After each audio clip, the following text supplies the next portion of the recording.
Jeanine Pirro, host of Justice with Judge Jeanine. It's on the Fox News channel. Let's talk about this. Do you think it's smart, instead of fighting through the court system, to just rewrite the whole darn thing? We know what their objections were. And we also know that even though Don McCann, White House counsel, said we weren't talking about the green card holders or the visa holders, and the court said, well, we don't care what he says.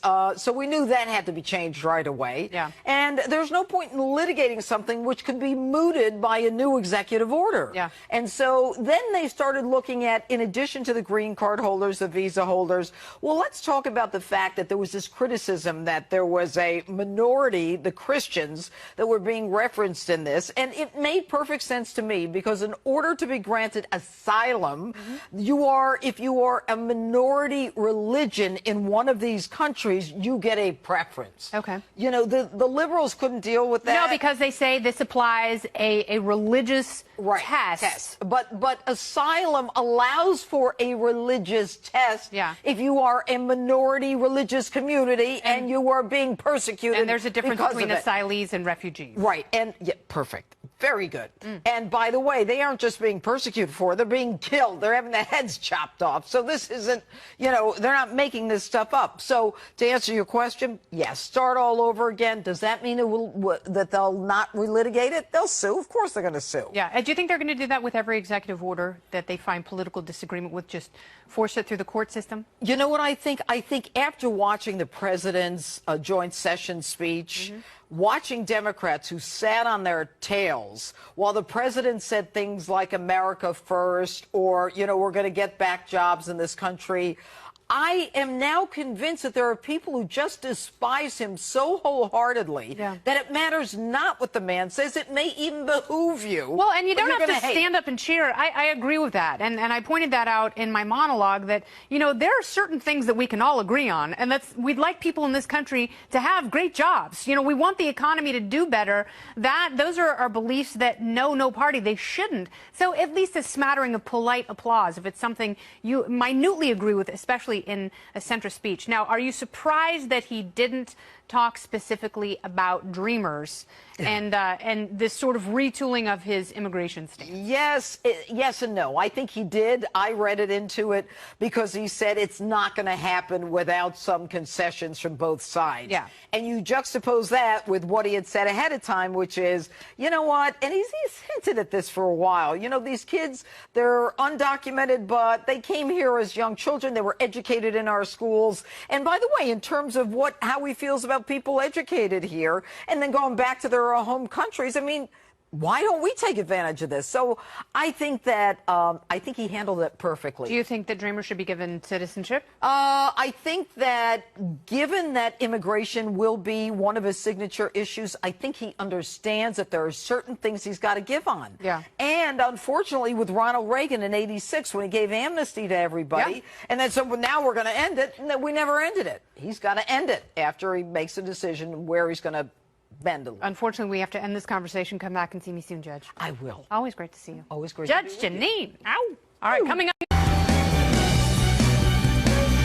Mayors in several major U.S. cities are defying President Trump when it comes to illegal immigrants and sanctuary cities. Joining me now is Sheriff Thomas Hodgson of Bristol County, Massachusetts. Sheriff, thanks for being here. Now, thanks for having me, Joe. It's good to have you back. And we've talked to you a lot on Justice about the issue of illegals and crimes that are being committed.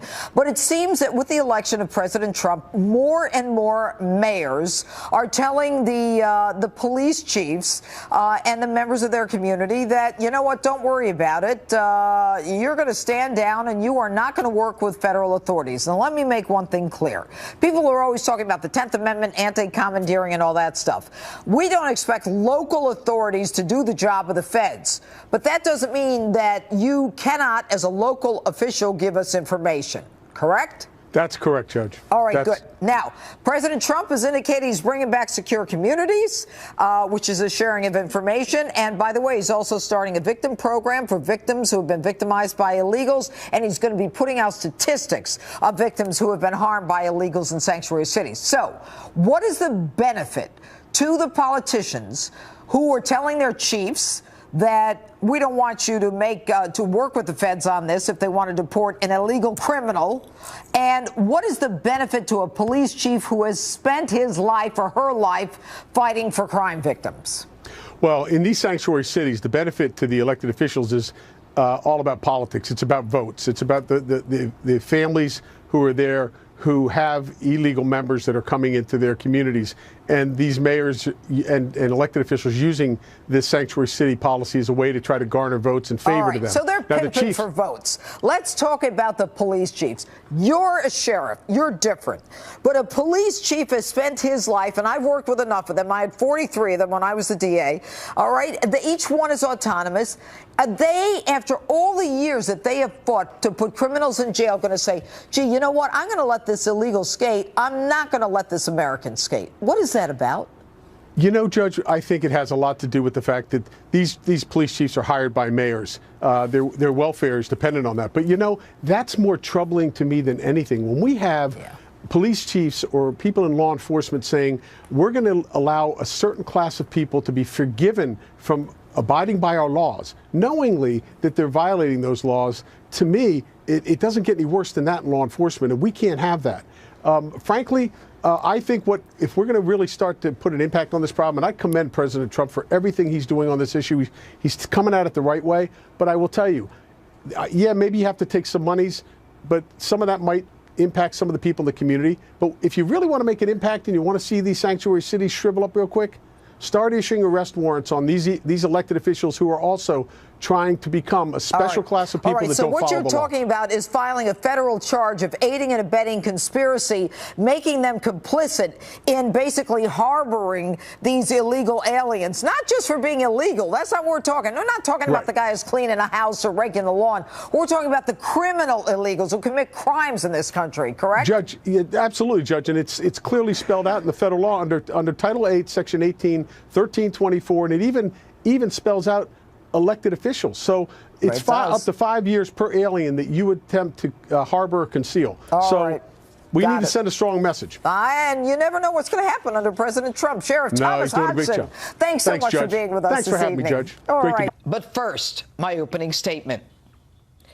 If you're a cop working in a sanctuary jurisdiction, then you're being directed by left-wing liberal progressive mayors and governors to protect illegal criminals who not only violated our laws in coming here, but in addition committed crimes while here. You're being told not to share information about illegal criminals and not honor federal ICE detainers. So, you've got a decision to make. And if this is a tough one for you and you can't figure out what your sworn obligation is, then get the hell out of law enforcement. Think back to the day you graduated from rookie school, when you got a badge and a gun. You earned the right to protect us. We trusted that you understood your mission. We were proud of you. Proud to count you in that blue wall that every day separates a civilized society from a chaotic and barbaric one. Your job? To protect the innocent, follow the truth, arrest the criminal, be true to your oath. That oath is not negotiable. It is not for sale, and neither are you. You knew this when you signed up. And no namby-pamby, bleeding heart, left-wing, socialist, political whore has the right to demand that you defy that oath. And if you don't have the courage to do what you know needs to be done, then you don't deserve to wear that badge.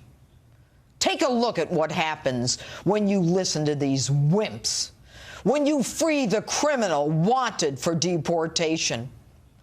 All of these innocents were killed by illegals. On the right, innocent victims. The left, they're killers. Some accused, others already convicted. All of them illegals who were deported, then came back to the United States and went on to kill after they returned. There are thousands more like them, And every one of those politicians that ordered you not to cooperate with federal authorities has the blood of these innocent victims on their hands. And I hate to say this, but every one of you in law enforcement who bought into this liberal nonsense also has blood on your hands. You would never allow an American criminal to roam freely in your jurisdiction if another law enforcement agency asked you to hold them. Why change the rule and prioritize the illegal for whom there is a want? Why would you release them and not notify a fellow law enforcement agency? If you release the criminal, you guarantee a fellow officer or agent is going to be in harm's way when they go out to find that criminal. To be clear, we're not talking about, nor is anyone asking you to notify ICE about the illegal who's simply working in the field, the waitress, the babysitter, or someone cleaning a house. So what to do? You notify ICE as soon as you can, and I don't care what you have to do to get that done. If you have to do it quietly, anonymously, behind closed doors, underground, through a special hotline, email, or carrier pigeon, damn it, just do it. You instinctively understand danger. It's in your DNA.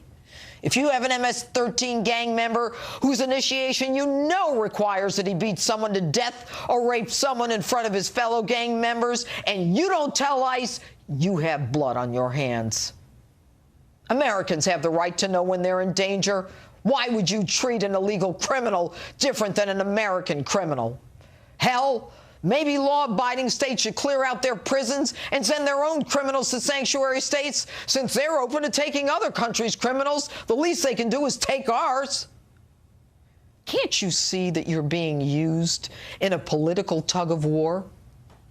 If this is a tough one for you, and you're going to start listening to the ACLU or some liberal mayor who doesn't give a damn about you, your contract, or your oath, directing that you release the wanted criminal alien out the side door, then maybe you should rethink this whole thing and go into social work. You're too damn dumb to be in law enforcement. And that's my